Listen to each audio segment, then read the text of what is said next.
Hello friends. I can see 80% of my viewers don't subscribe while watching videos. Please hit the subscribe button and like this video. Press that bell icon for notifications. And tell me in the comments from which city you are watching this video. My name is Leah Monroe, and this is the story of how 8 words nearly destroyed me and then rebuilt me into something unstoppable. When I was 16 years old, sitting in my bedroom with posters of supermodels covering every inch of my walls, I made a confession that would change everything. I turned to my so-called best friend, the girl who had shared my secrets for 3 years, who had slept over countless nights, who had promised we would conquer the world together. I looked her straight in the eyes and said the words that had been burning in my chest for months. I want to be a model. The silence that followed was deafening, not because she was shocked, not because she was excited for me, not because she was ready to support my dreams, but because she was calculating the cruelest way to crush them. She threw her head back and laughed. Not a gentle giggle, not a supportive chuckle, not even a nervous laugh of surprise. This was a full-throated, soul-crushing laugh that echoed off my bedroom walls and sliced through my heart like a blade. "Leah," she said, wiping tears from her eyes as if my dreams were the funniest joke she had ever heard. "You are too plain. Modeling is not for people like you. Be realistic." Those 8 words hit me like a physical blow. Too plain. Not for people like you. Be realistic. I felt my chest tighten. My throat closed up.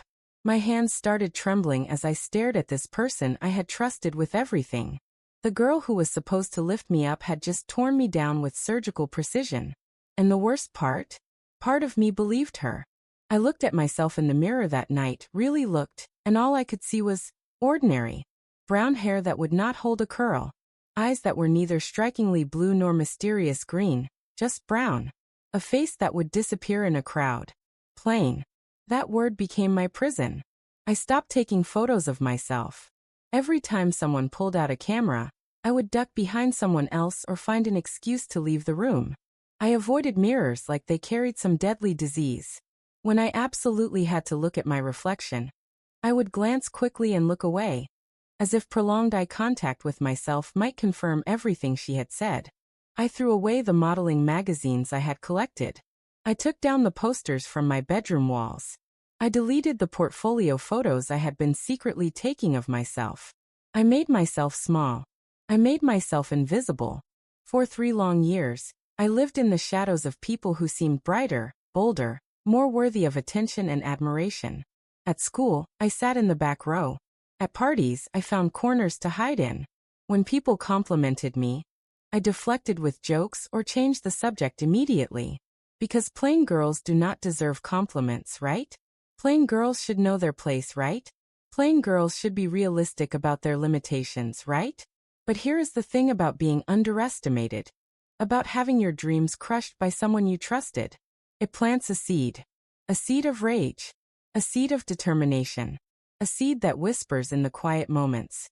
What if they are wrong? And if you water that seed with enough pain, enough sleepless nights, enough moments of staring at your reflection and wondering what if?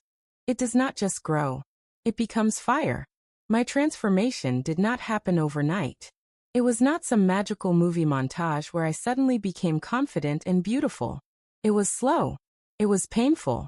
It was the hardest thing I had ever done. But I was tired of being small. I started with tiny steps. I would catch my reflection in store windows and instead of looking away, I would pause. Just for a second. Then 2 seconds. Then longer. I began to see things I had never noticed before. The way my eyes crinkled when I smiled genuinely. The strength in my shoulders from years of carrying everyone else's opinions. The curve of my lips that was uniquely mine. I was not conventional. But since when was conventional the only definition of beautiful? I saved every dollar from my part-time job at the local coffee shop. While other girls my age were buying clothes and makeup, I was squirreling away money for something bigger. Something that scared me and excited me in equal measure. Modeling classes. The first class I attended, I almost turned around and left 3 times. My hands were shaking as I walked into that studio filled with mirrors and bright lights. Everyone else seemed to belong there. They moved with confidence, posed naturally, smiled effortlessly at their reflections. And there I was, the girl who had been hiding from cameras for 3 years. But the instructor, a former model named Victoria Sinclair, saw something in me that I could not see in myself. "You have something authentic," she told me after my first awkward attempt at posing. "Most people try too hard to be perfect. You just need to learn how to be comfortable being you." Being me. Such a simple concept, but it felt revolutionary. Week after week, I showed up to those classes. I learned how to stand, how to move, how to tell a story with just a glance. But more importantly, I learned how to see myself differently. I was not trying to become someone else. I was not trying to fit into someone else's definition of beautiful. I was learning to embrace exactly who I was. The girl with the brown hair that caught light in unexpected ways. The girl with the warm eyes that could convey emotion without saying a word. The girl with the genuine smile that made people feel comfortable. I was learning that authenticity was its own kind of magic. After 6 months of classes, Victoria pulled me aside. "There is a casting call next week," she said, handing me a piece of paper. "I think you should go." My heart nearly stopped. I do not think I am ready," I stammered. She smiled. "Honey, no one ever feels ready. That is what makes it brave." The casting call was for a local department store.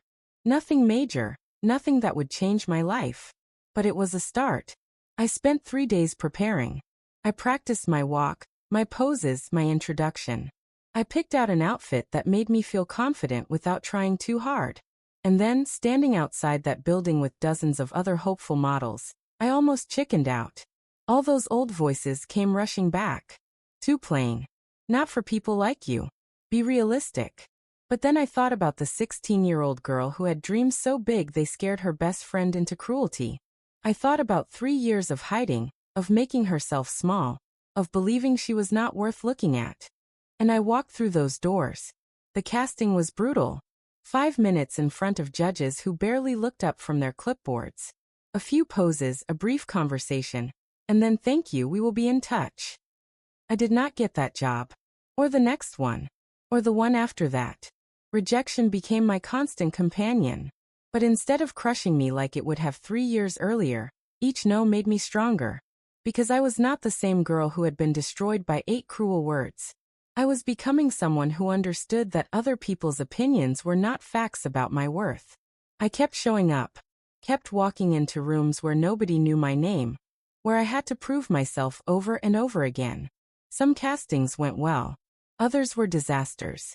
There were days I came home crying, wondering if I was delusional to think I could make this work. But there were also days when I felt the magic happening. When I could see the photographer's eyes light up behind the camera. When I knew I had captured something real and beautiful. Those moments kept me going. For 8 months, I collected rejections like souvenirs. But I also collected experience, confidence, and an unshakable belief in my own worth. And then on a Tuesday morning in March, my phone rang. The caller ID showed a number I did not recognize, but something made me answer anyway. "Is this Leah Monroe?" The voice was professional, excited. "Yes, this is she. This is Marcus Chen from Radiant Skin Cosmetics. We would like to offer you a position as the face of our new national campaign." I almost dropped the phone. "I am sorry, could you repeat that?" He laughed, probably used to this reaction. "We saw your portfolio from the Thompson Agency casting. You have exactly what we are looking for.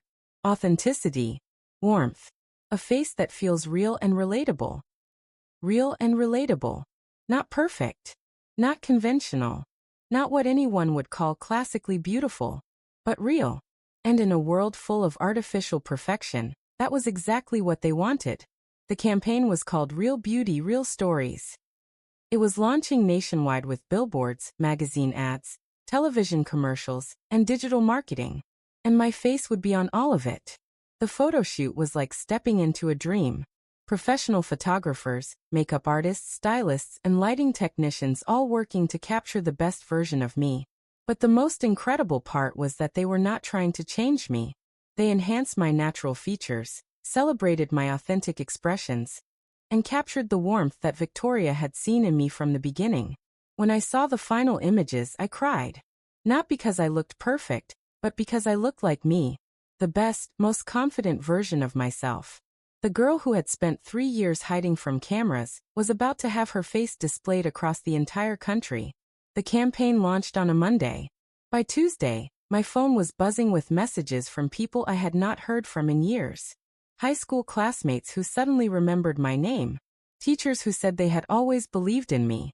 Family members who were bursting with pride. But it was Wednesday when I got the message that mattered most. A text from an unknown number, but I recognized the tone immediately.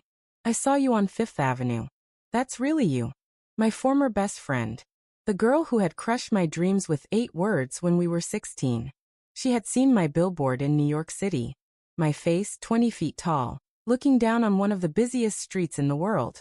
The girl she had called too plain was now impossible to ignore. I stared at that message for a long time, my fingers hovering over the keyboard. Part of me wanted to respond with anger, to throw her cruelty back in her face. Part of me wanted to gloat, to make her feel as small as she had made me feel. But then I realized something that took my breath away. I did not need her validation anymore. I did not need her apology. I did not need her to admit she was wrong. I did not need anything from her at all. Because the world could see me now. Not just on billboards and in magazines, but truly see me. For who I was, what I had overcome, and what I had become. I deleted her message without responding. Because some conversations are not worth having. Some people do not deserve space in your success story. And some victories are best celebrated in silence. The campaign was a massive success. Sales increased by 40% in the first quarter. The company extended my contract for another year. Other brands started reaching out. But the numbers and contracts were not what mattered most to me. What mattered were the messages from young girls who saw my ads and felt permission to dream bigger. Who saw that you did not have to fit a certain mold to be worthy of attention and admiration. What mattered were the casting directors who started looking for authentic faces instead of just conventionally beautiful ones. What mattered was the 16-year-old girl inside me who had finally been vindicated. I was never plain. I was powerful. And the difference between those two things had nothing to do with my appearance, and everything to do with my belief in myself. Looking back now, I can almost thank her for those 8 cruel words. Not because cruelty should be celebrated, but because sometimes the deepest wounds become our greatest strengths. She tried to make me small, and instead, she made me unstoppable. She tried to clip my wings, and instead, she taught me how to fly. She tried to dim my light, and instead, she showed me that my glow comes from within. Today, when young girls ask me how I made it in modeling, I do not tell them about the technical skills or the business connections. I tell them about the day someone tried to convince me I was not enough, and how I decided to prove them wrong. I tell them that the most beautiful thing about a person is not their face or their body, but their courage to keep believing in themselves when everyone else has given up. I tell them that authenticity will always outshine perfection. And I tell them that the word plain is just an opinion, not a fact. Because here is what I know now that I wish I had known at 16. You are not too anything to chase your dreams. You are not too plain, too short, too tall, too different, too ordinary. You are exactly who you are supposed to be. And that is more than enough. It is everything. The girl who once called me too plain was wrong about so many things. But she was right about one thing. I was not like other people. I was stronger. I was braver. I was more determined. And that made all the difference. My name is Leah Monroe. And this is how I went from hiding in the shadows to lighting up the world. If this story inspired you to believe in your own dreams, please subscribe to our channel for more incredible true stories of triumph, transformation, and the power of never giving up. Your support means everything, and together, we can show the world that every voice matters and every dream is worth fighting for.